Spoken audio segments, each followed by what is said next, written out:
It's a new year, we have some new officers, and we have a new edition of Lake Area Beat coming right up.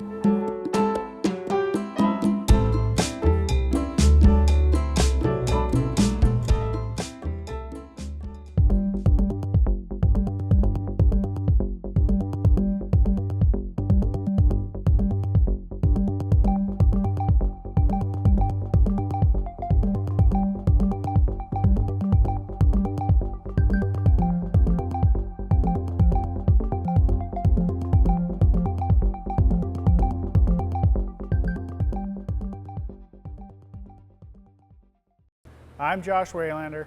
And I'm John Vetti. Welcome to 2026 and welcome to Lake Area Beat. How are you doing? Good. You know, the new year kicked off, and of course we got some cold and winter activities, but it's always fun to start a fresh new year. Yeah, we thought we were going to dodge the cold, but of course here we are, below zero for a few weeks. Minnesota winters. A decades-long tradition on and in White Bear Lake brings thousands of people to this event during the heart of winter. Here's a look at the people chillin' on a Saturday afternoon. So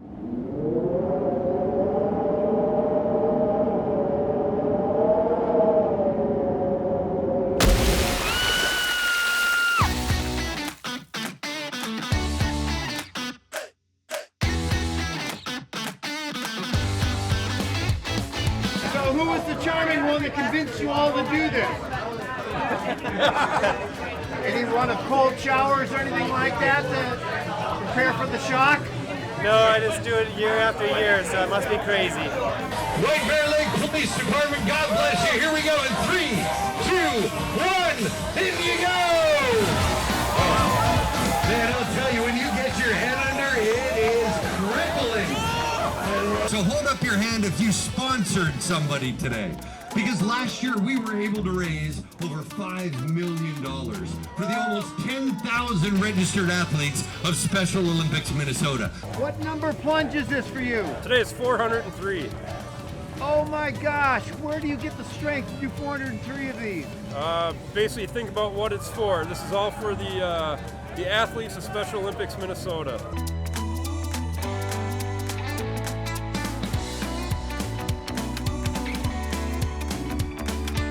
You guys have a team name? SBS Commerce Australia. Team Aussie. All the way from Sydney and Melbourne. Big banana. Big banana. Wow. Yeah. This has got to be the coldest you've ever been in your life? 100%. Yeah. 3, 2, 1, and plunge! Yes! Yes, sir, look at him, this is real life! This is real life! What's your team's name? Polar Bears! All right. Is this the first time, second time? What is 15! it? 15 and a lot of ones. Oh my Okay. God. 3, 2, 1, jump!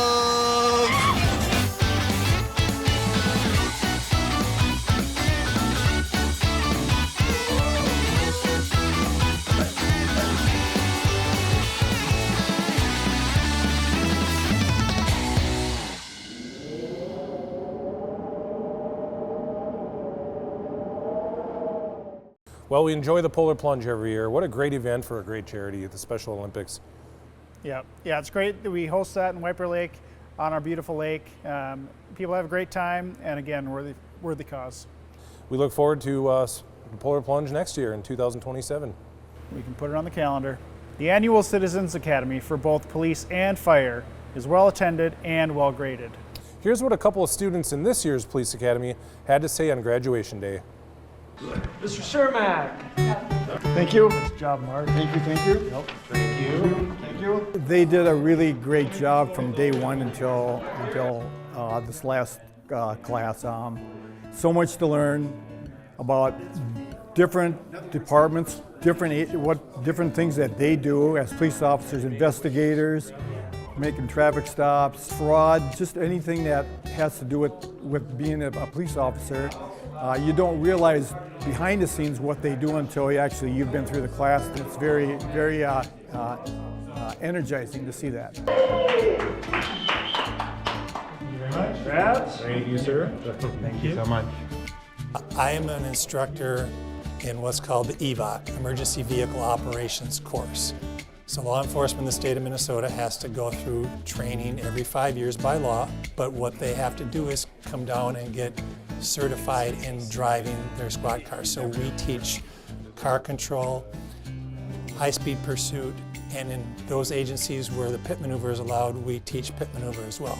And so since I am the only instructor on staff who does not have a law enforcement background, there's 18 of us, I'm the only one who does not have a law enforcement background, I thought this would be a really good way for me to get a better understanding of what my students do on a daily basis, and it absolutely met those requirements. I would say 100% do it.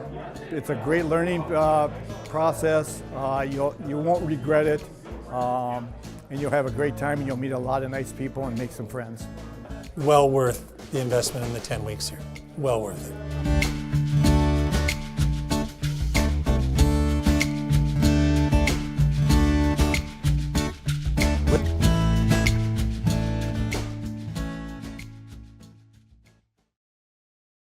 I'm very grateful to be able to host the Police Academy with all our officers, because every year we have such a great group, and we had just fantastic participants this year. The officers presented on so many different topics, and the relationships we build with our Citizens Police Academy, you just can't get much of a better program. What's the 411? What's the 411? What's the 411? What's the 411? We also have a lot of events coming up, such as Coffee with the Chief at various locations. Check our Facebook page for that. And then we'll be looking at the spring stuff very soon. We've got Academy as well. We kind of reinvigorated it last year, had a kind of a small, great class. A lot of learning happened. Again, it's just really fun. And we're going to be launching that again this spring. So if anyone's interested in our Academy, check out our Facebook page and online sites. We'll be posting dates and signups for that as well. Looking forward to it. And I'm sure we'll have a few Citizens Police Academy folks interested in doing the Fire Academy as well. Absolutely. So, great program for both. White Bear Lake has a robust staff who oversees so many projects essential to everyday life in our city. It's not always recognized, but we hope to bring some of it to light, starting with this downtown story, which has a happy ending. So the project was a culmination of the completion of a parking and mobility study for the downtown area of White Bear Lake. Council received that study in early 2025. Move on to item 5B, the downtown mobility and parking study. Mr. Coffey. Thank you, Mayor, members of the council. So the downtown study. This year, the project started later than normal, so following council's recommendation, we bid the project out early summer with the intent of starting the project following the last Market Fest, important festival here in town. When we went into this full project, knowing that we were going to mobility and parking study, ultimately would recommend reconstructing the 4 parking lots as well as the streets. Doing the parking lots in advance of the streets, obviously. Now this will be available during our street reconstruct project when we will take away street parking. As far as the parking lots go, we phased them so that the 2 bigger lots, the lot 1 and 2 I'll call them, so the 3rd and Banning and this one located at 5th and Banning, weren't shut down at the same time. So the 2 major lots, again, hold most of the parking, so we were able to phase them to minimize that impact. And really, coming down here, it forced people to park a block or 2 away, but didn't really hear too many complaints that people couldn't find a parking spot. So I think we accomplished that. Two of the 4 lots, we were able to add a handful of parking spots. So a big thing with coordinating with businesses was obviously access. They love to have the parking right next to them, but kind of the few-month impact that it did have on each of the lots. A small price to pay for the next 30 years of a nice parking lot. Good condition, safe for people to walk in, brand new sidewalks, pavements brand new, so kind of short-term pain for long-term gain. Excited to take on the next phases of the street projects in upcoming years. I'll be meeting with council here shortly to discuss those and how we want to move forward with getting the streets completed as they were recommended within that parking and mobility study.